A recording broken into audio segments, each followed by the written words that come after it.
You're listening to Talking Law, the podcast where business owners just like you discover how to avoid legal landmines and build value using smart legal tips.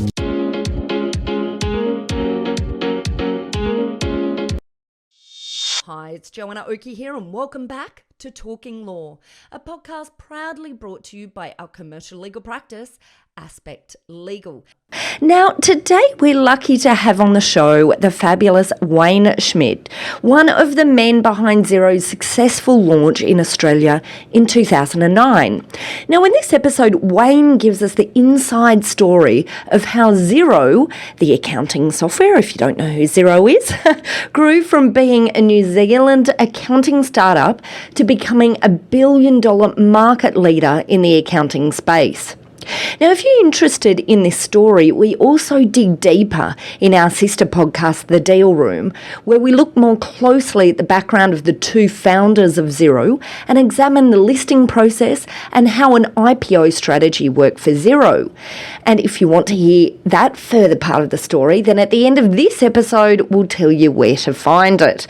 But in this episode of today's Talking Law, we are focusing on some practical business lessons, looking at the details of the early days of the launch of what has now turned into a well-known business brand. Wayne and I discussed the importance of the concept of differentiation for businesses and how Xero achieved this in practice. So if you love success-packed stories with valuable lessons for business owners, this episode is perfect for you. So don't go anywhere. Here we go. Wayne, can I just say, firstly, a massive thank you for coming in today onto our show. I know this is going to be a big blast. Let's just kick it off. You are talking to us from Koh Samui, right? Yes, and I've put a nice shirt on just for you. So you're sitting there in Koh Samui because you're living the dream. You're on a one-way ticket and seeing the world, is that right? Yes, one-way ticket. I'm calling myself a digital nomad now. Digital nomad. Okay, I like it. I like the term. What the hell does that even mean? We've set up our business so that we can work anywhere. So we can work remotely and still travel. Fundamentally, after we'd launched Xero, we were sitting down figuring out what we wanted to do in our life. And we wrote down all our passions, and travel was one of them. Philanthropy is a huge one for us. And still wanting to work and give back, but in our own time. So we wanted to control our own destiny. And controlling our destiny meant, well, we had to really restructure our lives. We sold up everything in Australia and then just did the leap of faith. Australians are pretty good at saying, gonna do this, gonna do that. They are, 100%. So you put action behind it. Wayne, you put action behind it. Yeah, I'm very much an executional type guy. I'm best at a startup in the first 2 years. After that, I tend to spend most of my time in the HR department. Let's not drill there further.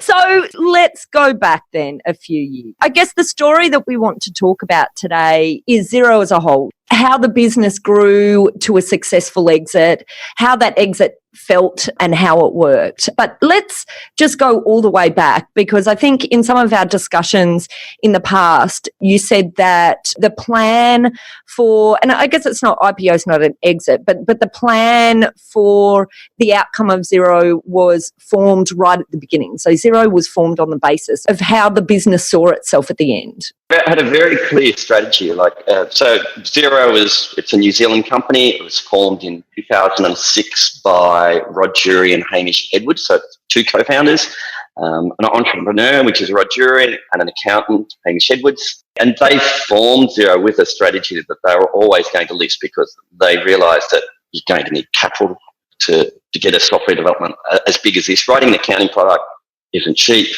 They wanted to go wide. They wanted to go multinational from day one. So they went straight with an IPO listing very early on. Like within the first year, they'd IPO'd. Wow.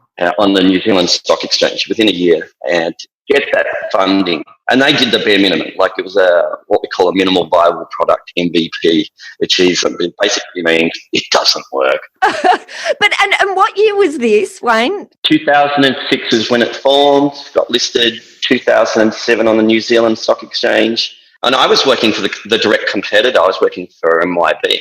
So at that stage, I was the country manager for MYB over in the UK, and I'd been watching MYB. We had a quarterly meetings for all the country manager or GMs or managing directors would come together from each region, and we'd look at Xero and go, oh, you've got 1,000 customers. It's from New Zealand. It's cloud. The cloud's never going to take off. No, it's nothing. It's just, Wayne, would you just shut up? And I got the, Wayne, will you just shut up often?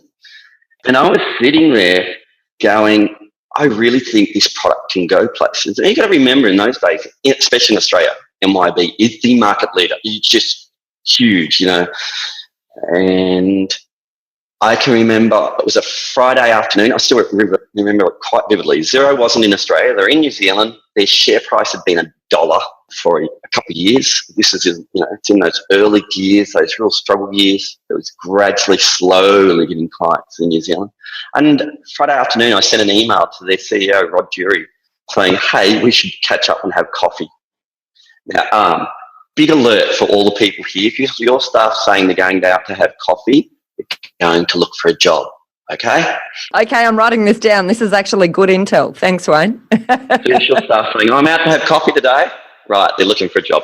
And that's what happened. And I can still remember I sent an email to Rod because I'd found, I'd met Rod on LinkedIn and that's how I was introduced through to technology.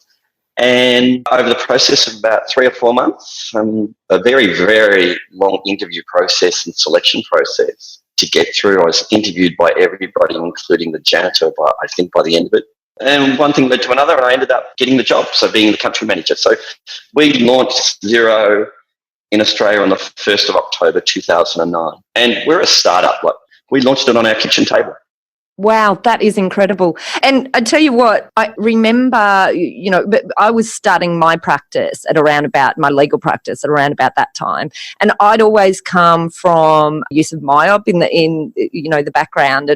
But I wanted to, start this legal practice a little bit more innovative than practices that I'd been in the past. And so I was onto Xero at the end of 2009. So I must have been some of your first starters here in Australia. But I just remember at the time just thinking, this is awesome from a business perspective. How much easier it is from the user experience as a business owner to integrate with the software without, I started the business as a really small entity. So I didn't have a lot in terms of staffing. So I wanted stuff that was practical. And I guess Xero is just that perfect example, right, of that type of, I guess, disruptor, whilst it's not disruptor in the Uber sense. Certainly it was a different way of doing accounting, bookkeeping software, right? I would actually say we were disruptive, and I'll challenge you on that one, Joanna. You're launching a software company against the entrenched player, like entrenched. MYB is a household brand name. It was, and I worked there. I headed up marketing at one stage. I had a marketing budget where I could just go and stick the brand on the back of a bus, and they think I was good. And so we decided we had a couple of things that we decided. First of all, we were always going to lead from the front. So we were not going to mention the competitor. So we never mentioned our competitor's name. And we always led from the front. But we were disrupting. And so when you're disrupting, you're going to have to educate. And one of the things I learned very young, is to disrupt, you have to educate. I remember employee number 2 is my wife in the company. So Sally was I still remember how she got hired. Rod was over from New Zealand. We're at our local Greek restaurant. And my wife and I, Sally, and Rod Jury, the co-founder and CEO, and Sally went to the bathroom and Rod said, we should hire her. And I went, okay. Would be good if you gave me the budget. So we ended up telling you, and that was possibly one of the things that made Xero what it was in those early days, because she's a sales operational person. So having a sales ops person and a sales marketing person was such a blend.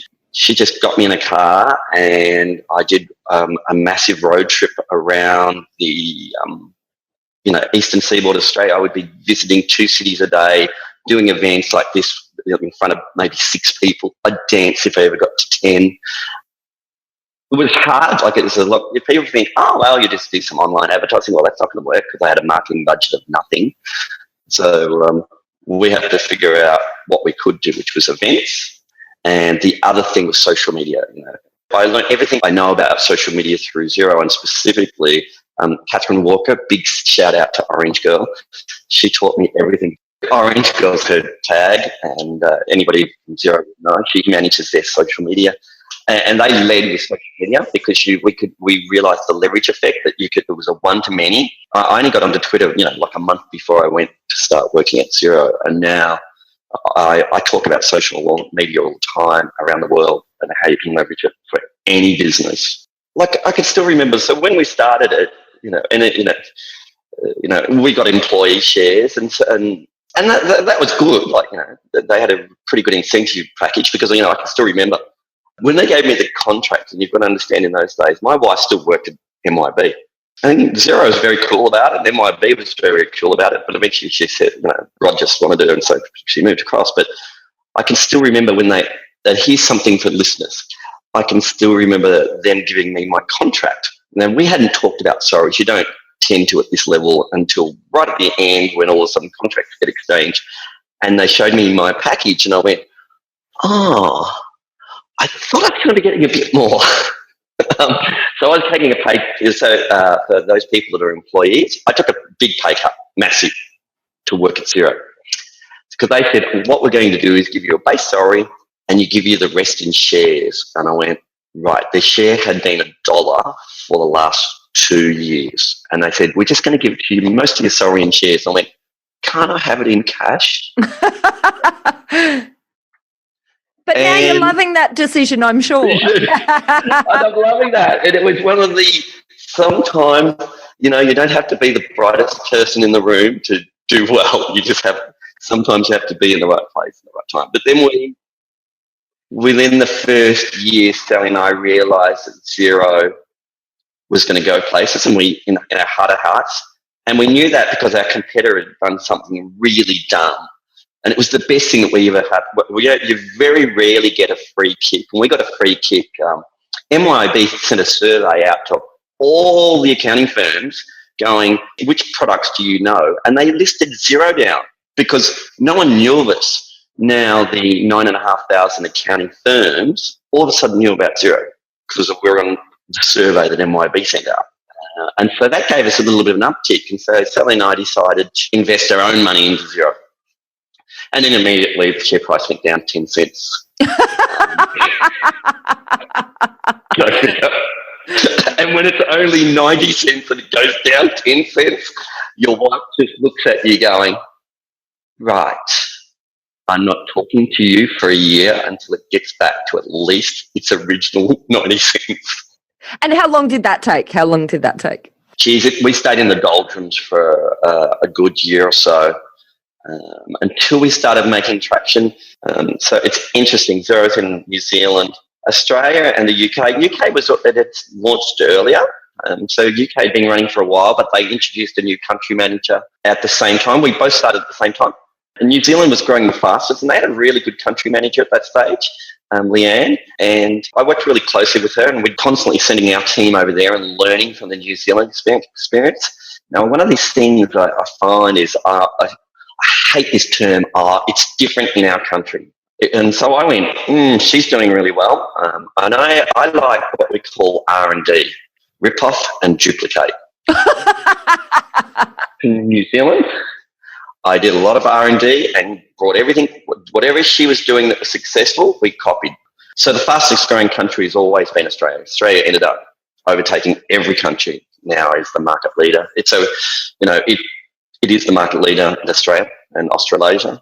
UK is now the number one, and it eventually started following the New Zealand model because that model worked. And the countries that followed that model have had the best success. I noticed Canada is doing really well for Xero, and Singapore as well is doing really well. And so tell us, you're talking about this model. What is the model?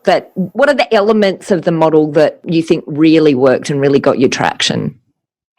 Getting on the road, like sitting in a car, and I noticed I've been watching on LinkedIn and YRFR, the Canadian managing director getting in a car and you're doing 2 events a day. There's 10 people in a room, and and it's the double effect. The first time you do an event, maybe 10 people. I just wanted 10 accountants in a room, and I wanted to present them.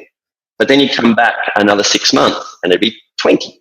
And then you come back in another 6 months, and it'd be 40. And now, but that started, obviously from some really hard work of, as you say, just turning up to an event of, 10 people, you said. I've talked in front of 3. I have actually talked in front of 3 people. It's tough.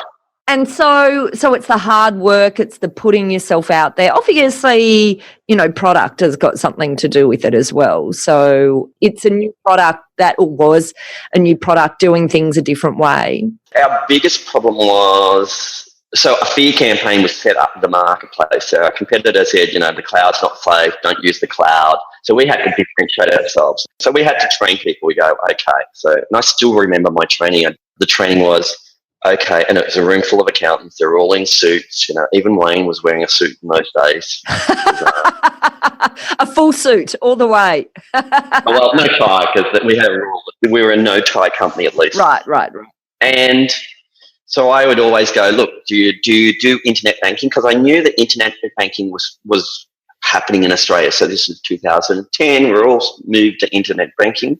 So most of us had moved to that. So I said, anybody do internet banking? Yeah, great. Do you actually move money around? Yeah. How do you? And you don't get a receipt from that, do you? No, you just do it on your computer. How do you know the money moved? How do you know? And they go, welcome to online. You've been doing online banking.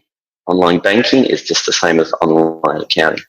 And then we figured out the Achilles heel, which is, so then we worked out that solved that security question. So I had that nailed in 30 seconds. So I would get that. That was my opening was that, because I knew that it would be, they'd sit on there for the whole hour thinking about security. So I would always open with the security question first. So if you ever have, and this is in any industry, if you've got something where people have got a concern, bring it to the front, right up front of your presentation. Don't leave it to the end. So if people are concerned about something, start with that and get that, rip the Band-Aid off. So I'd rip the Band-Aid off and do that example and get it real world. I'd actually pick somebody. Normally I would pick somebody. So my process was I'd ask everybody to put up their hand. Who does internet banking? And I'd get them to put their hand up, and then I'd ask them a question. Oh, you do internet banking? Okay, which bank do you bank with? And I'd have a little bit of banter with the audience member, and I said, oh, welcome to Cloud. You've been doing it all this time. And that saved the audience. And then the next thing that I realised was what was the number one reason why small business owners in the world go bust, or all business, not even small business owners, all businesses go bust because of cash flow. So I did this little analogy, which was, okay, and I'd get the accountants, put up your hand, what's the number one reason why small business owners or business owners go bust? And they'd put your hand up. And they all say cash flow, except for the slow ones. There are some slow accountants out there. You know who you are. It's cash flow, don't get me anything else. So you go, cash flow, okay. So you know it's cash flow. Who here knows the balance in their bank? Everybody knows that. Everybody wakes up in the morning in those days and you should look at your phone and see what the balance is in your bank. Who knows the balance in their accounting system? Oh, we do that maybe once a week, once a month, we'll do a bank rec. And there's the disconnect. And so I had a line I used to say, which was, every day that you don't do a bank rec is the day that you like to just keep running your business blind. It's your company. Run it the way you want it. If you want to do a bank rec at the end of the month and run your business blind for that month, it's your problem. But just remember, cash flow is the number one reason why you go broke, and you decide to not do a bank rec until the end of the month. My next example was, and this was positioning, helping bookkeepers understand the power of Xero was, the information is coming from the bank each day or each week or month. They'd send you a bank statement. Now, that used to be electronic in the bank, and they'd print it out, and then you'd get a little human to get that bank statement and rekey it into your accounting system. Yes, I remember those days. I do. Yeah, nuts. So that's where I pitched. So I had to work my Achilles heel, because we knew that in those days we didn't have payroll, we didn't have stock, so we only served certain clients. I had to be very narrow on my client selection because we had a minimal viable product. So you had to be like yourself, sell a service, have no staff, be dealing with one of the banks that we supported. But then as the product grew, I could expand that client base. So instead of using a shotgun approach, we went very, very narrow. So I went, okay, you have to be a sole trader. You have to bank with ANZ in those days. And you have to sell a service. Okay, let's find those. And then once we launched payroll, great. And then once we started integration with CBA and all the rest, that just kept opening and opening. And as the product expanded, we had inventory and things like that that just grew, and that's the snowball bit. But I suppose one of the things you've got to think about, so for my audience, is always think about minimal viable product. Don't go like marketing and using shotgun, don't do that. Go niche, find out the perfect fit for your market right now. Maybe your product doesn't, or your service doesn't suit everybody. Great, okay, we just got to narrow it down and tell people that. So we would say to accountants, this product in those days, if you've got staff, well, we didn't integrate with any payroll product, so bad luck if you had staff. But we gradually did. We ended up integrating with a product called PayCycle, and we ended up buying that company. The only regret I have is we bought shares via our super fund, except my financial planner said, I don't want you to double down and put everything. Wished I would have, because that would have even been better. But we put a large percentage of our super into Xero shares. But if I had my time again, I would have. Sometimes you've got to let your gut, because my gut there was I'm betting on myself and my team. The other thing I liked about Xero, and Roger is really good at this, country managers at Xero are like the doctor in Doctor Who. We regenerate every 2 to 3 years. Right. I was only country manager for 2 years, and then we had Chris Reed come in. So I moved over to just set up sales, because traditionally I'm a salesperson. I sell stuff. And, we'd grown to have about 14 staff. I'm not a big people person. I don't like managing teams, like that type of things. I'm great at startups. Give me a startup with 1 staff member or 2 staff members, and I'll get you to 14, and I'll get you a market. And that's what Rod Pixie. So then we had Chris Reed come in. He came in and worked for 3 years. So he's ex-Microsoft. He came in for 3 years. And then he regenerated to Trent McLaren, Trent Innes, sorry. Trent Innes came, and he's the new MD, and he's now got the company with 250 staff.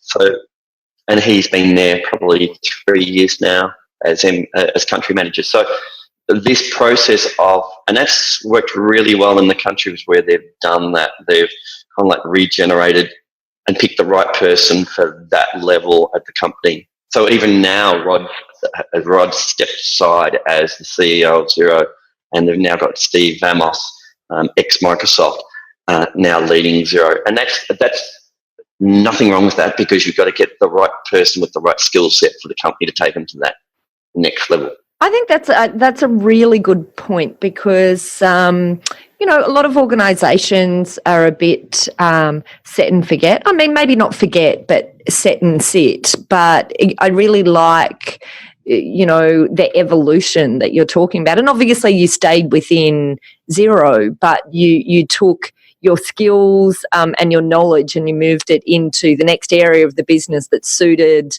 where you were, obviously, where it was at that phase and where you were at that phase. I think that's that's a great comment on a way to approach a business growth, I guess. Most people need a bit of a reality check on what they're good at and what they're not at.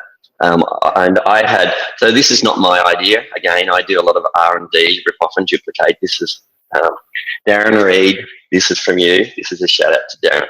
So Darren got me to do this, which is, and everybody should do this. Get a piece of paper, put a T on it, write what you're really good at, write what you're bad at. Like, really be honest.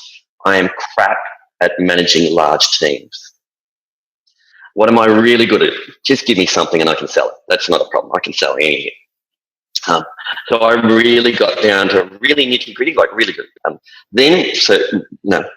Write down what you're passionate about and what you're not passionate about. And I love this. People say, I follow your passion. Bullshit. Okay, yeah, I'm passionate about snow skiing. Am I going to be an Olympic snow skier? No. I don't have the skill for it. I'll follow you passionate. I'm going to seriously, punch someone the next time they say that.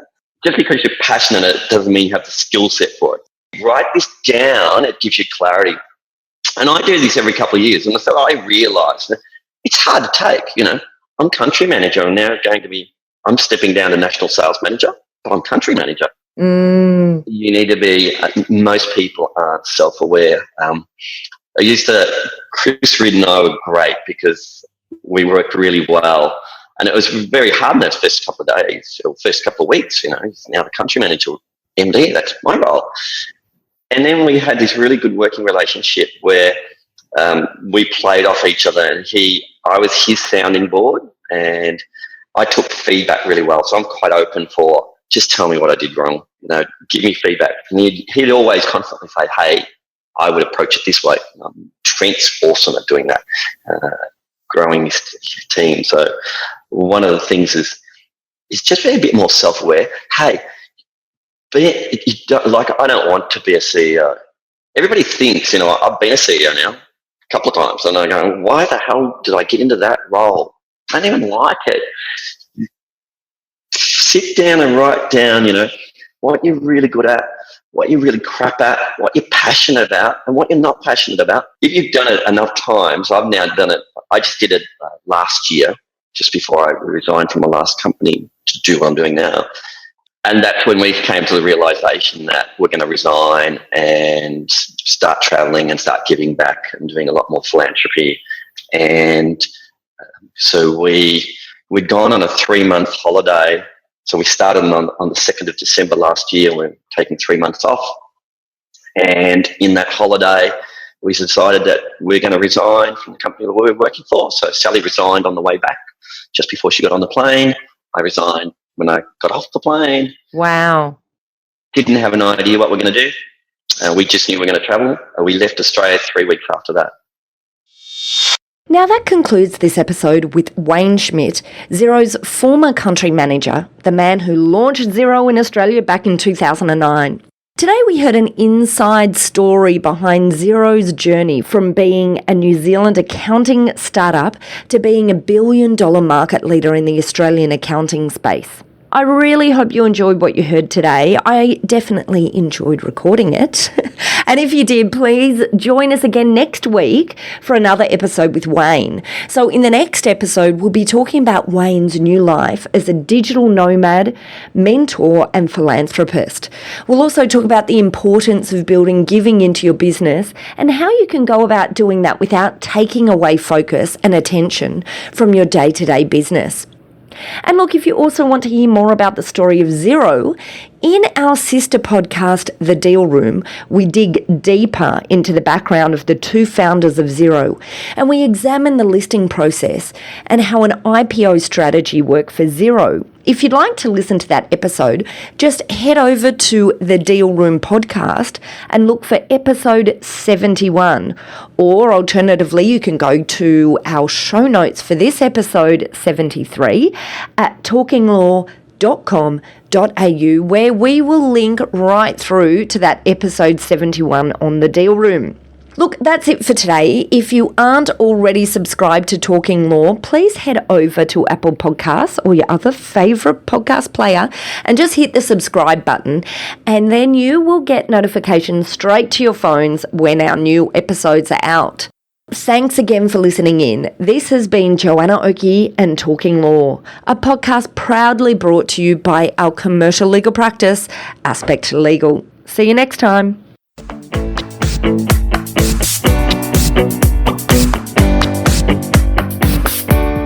Are you looking for a top quality legal team to assist you in your organisation? Aspect Legal is an innovative commercial legal practice that specialises in providing fast and professional services for their clients. If you'd like to chat about how we might be able to assist you, simply head over to our website at aspectlegal.com.au to book in a time for a free discussion with one of our lawyers. While you are there, you might also like to check out our innovative product, Legal on Tap. Our SME version of this product provides a business with access to a team of lawyers to answer questions as they come up in the business. And our large business version also provides this access to our team of lawyers to ask questions, but it also provides a wide range of online-based training in contract law for non-lawyers. Both of these products are available for a ridiculously low monthly price. If you're interested, simply head over to our website at aspectlegal.com.au and check out our Legal on Tap pages, or head over to our contact page and submit a form to let us know that you would like more information.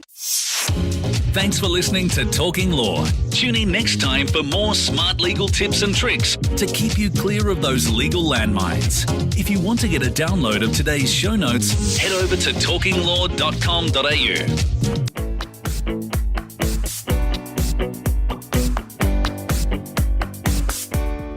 Are you looking for a top quality legal team to assist you in your organisation? Aspect Legal is an innovative commercial legal practice that specialises in providing fast and professional services for their clients. If you'd like to chat about how we might be able to assist you, simply head over to our website at aspectlegal.com.au to book in a time for a free discussion with one of our lawyers.